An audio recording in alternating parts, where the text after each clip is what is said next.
রানাঘাটে ভোট প্রচারে বিজেপি প্রার্থী, উত্তর পশ্চিমের বিজেপি প্রার্থী পার্থ সারথী চ্যাটার্জি। রানাঘাট বাজার এলাকায় ভোট প্রচারে বিজেপি প্রার্থী।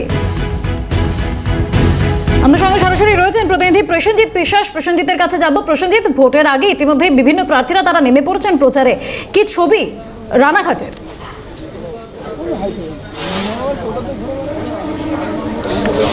একদমই, আমি আগে একটু ছবি দেখাতে বলবো। দেখুন, একাধিক বিজেপি কর্মীদের সঙ্গে নিয়ে প্রার্থী পার্থ সারথী চ্যাটার্জি তিনি প্রচারে নেমেছেন।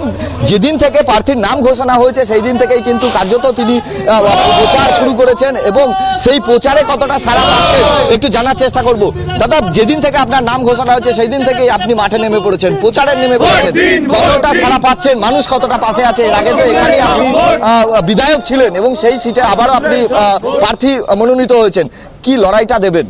দ্বিতীয়বারের জন্য ভারতীয় জনতা পার্টি আমাকে এখানে মনোনীত করেছে রানাঘাট উত্তর পশ্চিম বিধানসভাতে। খুব স্বাভাবিকভাবেই আমাকে মনোনীত করার পরই আমি মানুষের পাশে যাওয়ার চেষ্টা করছি, মানুষের সাথে যাওয়ার চেষ্টা করছি এবং একটাই বার্তা যে এবার পরিবর্তন করতে হবে, নতুন সরকার গঠন করতে হবে, ভারতীয় জনতা পার্টির সরকার আসবে। কারণ যেভাবে প্রায় 50 বছর, 34 বছরের হচ্ছে বাম শাসন আর 15 বছরের হচ্ছে টিএমসি শাসন, এতে বাংলা একদম তলানিতে তলিয়ে গিয়েছে, দেয়ালে পিঠ ঠেকে গিয়েছে।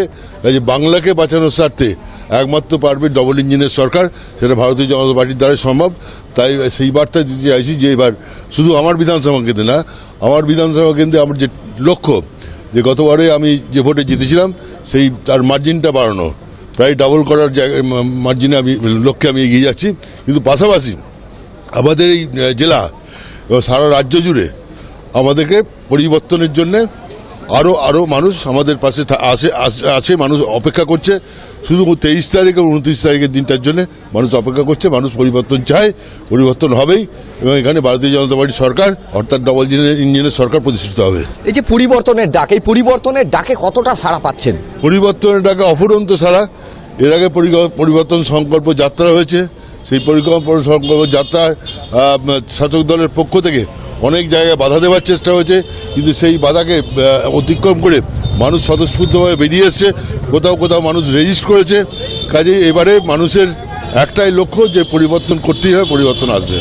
আপনার বিধানসভা এলাকায় বিভিন্ন কাজের ক্ষেত্রে দেখা যাচ্ছে যে তৃণমূলের পক্ষ থেকে আপনাকে বাধা দেওয়া হয়েছে, কাজের যে উন্নয়নের নিরিখ আপনাদের যে সংকল্প ছিল সেই কাজের ক্ষেত্রে বাধা পেয়েছেন।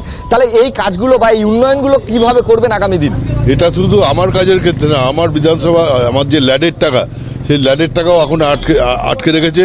আমি যে রেকমেন্ডেশন দিয়েছি সব রেকমেন্ডেশন এখনো ছাড়িনি। আমি 100% রেকমেন্ডেশন দেওয়া সত্ত্বেও আমার ল্যাডের টাকা এখনো ছাড়িনি। কাজে এটাতে একটা অবস্টাকল বা বাধা সৃষ্টি সব ক্ষেত্রেই করে, আমারও ক্ষেত্রে করেছে। কিন্তু মানুষ এটা বুঝতে পেরেছে, আমার বিধানসভা ক্ষেত্রের মানুষ তারা বুঝতে পেরেছে যে আমি কোথায় কোথায় কী রেকমেন্ডেশন দিয়েছি এবং তার মধ্যে দিয়ে যে কাজটা হয়ে গেছে এবং আগামী দিনে নিশ্চিতভাবে সেই কাজটা হবে। অনেকটাই আপনার বিধানসভার যারা মানুষ রয়েছেন তাদের একটাই দাবি বা তারা জানাচ্ছেন যে আপনি প্রতিনিয়ত তাদের পাশে যান, এই শারীরিক সমস্যা নিয়েও আপনি ছুটে যাচ্ছেন। সেই দিক থেকে মানুষ কতটা আপনার উপর আস্থা রাখতে পারছে? আমার কোনো শারীরিক সমস্যা নেই, এক। দ্বিতীয় কথা হচ্ছে আমি ছোটবেলা থেকেই আমি রাজনৈতিক পরিবার থেকে বড় হয়ে এসেছি। কাজে আমি সবসময় মানুষকে সঙ্গে নিয়েই চলতে চাই, মানুষের পাশে থাকতে চাই। এর আগেও লক্ষ্য করলাম যে তৃণমূলের একাধিক নেতৃত্ব তারা দল ছেড়ে বিজেপিতে যোগদান করছেন এবং আপনার হাত ধরে, এটা কিভাবে পারছেন? মানুষ বীতশ্রদ্ধ হচ্ছে তৃণমূলের প্রতি, শাসক দলের প্রতি। কারণ এই রাজ্যে আইনের শাসন নেই, শাসকের আইনও চলে গেছে, এখন গুন্ডাদের আইন চলছে। তাই গুন্ডারাজ বন্ধ করবার জন্য মানুষ দলে দলে আমাদের সঙ্গে যুক্ত হচ্ছে।